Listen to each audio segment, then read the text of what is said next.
आइए पर बच्चों, हम आपके लिए सवाल लेकर आए हैं। जो भी हमारे डियर स्टूडेंट देख रहे हैं और जो भी आपकी फैमिली में बच्चे हैं उनको नहीं आता, ट्रिग्नोमेट्री खासकर नहीं आती बच्चों से, बच्चे ट्रिग्नोमेट्री से डरते हैं कि ये साइन कोस टेन कोसेक होता क्या चीज़ है।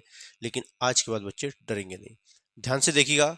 कुछ बच्चों का कमेंट आया कि सर ट्रिग्नोमेट्री समझाइएगा, ट्रिग्नोमेट्री को बताइएगा, ट्रिग्नोमेट्री हमसे नहीं आती है।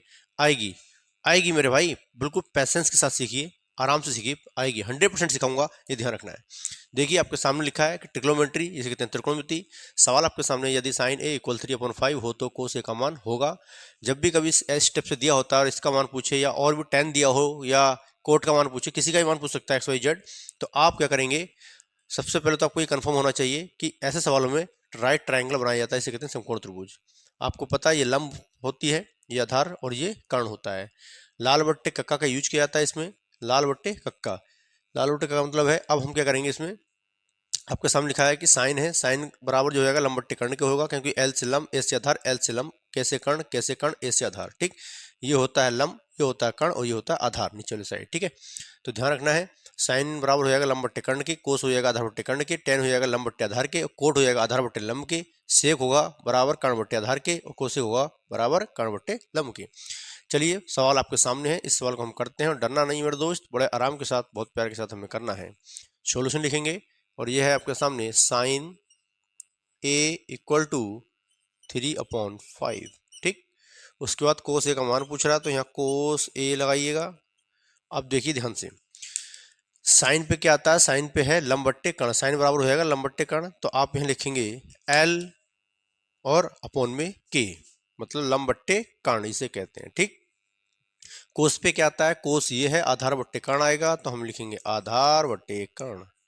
ठीक, अब करना क्या है, आपको वैल्यू फाइंड करनी है। तो देखिए सबसे पहले तो क्या है, हम आपको बता दें, यहाँ लंब दे रखा है 3, निकालने का ट्रिक ये रहेगा, यहाँ 3 लिखिए लंब, और कर्ण कितना है 5, तो ये कर्ण 5 रहेगा। अब आपको नीचे वाली ये आधार फाइंड करना है।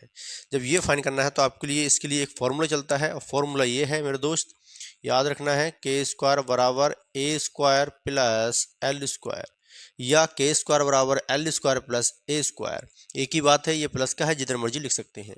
के कितना दे रखा है? 5 दे रखा है, 5 को डायरेक्टली वर्क कर दीजिए, 5 5 या 25 हो जाएगा। यहाँ पर बेस हमें आधार फाइंड करना है, तो इसको ऐसे लिखेंगे। और जो लंब है वो कितना? 3 3 3 या 9 कर दीजिए, इसका स्क्वायर कर देना है। यहाँ इसको उठा के इधर लेके आएंगे। आपको पता है संख्या एक तरफ और अक्षर एक तरफ। अगर ये प्लस का है तो इधर काय में आएगा? माइनस में आएगा, तो आपका इधर ए स्क्वायर बचेगा। ठीक, यहाँ माइनस करने पर आपको 16 मिलेगा, यहाँ पर आपका ए स्क्वायर ही रहेगा। इसका स्क्वायर हटाएंगे, इस पर रूट चढ़ाएंगे, यहाँ 16 के ऊपर क्या चढ़ जाएगा? यहाँ अंडर रूट चढ़ जाएगा, और यहाँ आपका ए बचेगा। अब ये अंडर रूट बोल रहा है 16 का स्क्वायर रूट लीजिए, तो हम सीधा करके ले लेते हैं कि a इक्वल टू 4, क्योंकि 4 चौक कितना होता है? 16 होता है। आप समझ गए होंगे कि ये जो साइड आएगी बी से लेके सी तक की दूरी जो होगी वो है 4। कितनी है? 4। इसका मतलब है कि यहाँ पर भी हम क्या करेंगे? अब देखो आधार हमारा कितना हो गया? 4 हो गया, तो a के सामने हम 4 लगाएंगे, और k कितना है? 5 है, तो हम यहाँ 5 लगाएंगे। तो आपका ये आंसर बनके तैयार हो जाएगा। इसी टिप से करना है मेरे दोस्त, डरना बिल्कुल नहीं है। अगर कहीं पर भी डाउट है तो हमें कमेंट में जरूर बताइएगा। मिलते हैं नेक्स्ट वीडियो में, और हमारी वीडियो के जरिए कमेंट में जरूर बताइएगा। जय हिंद, जय भारत।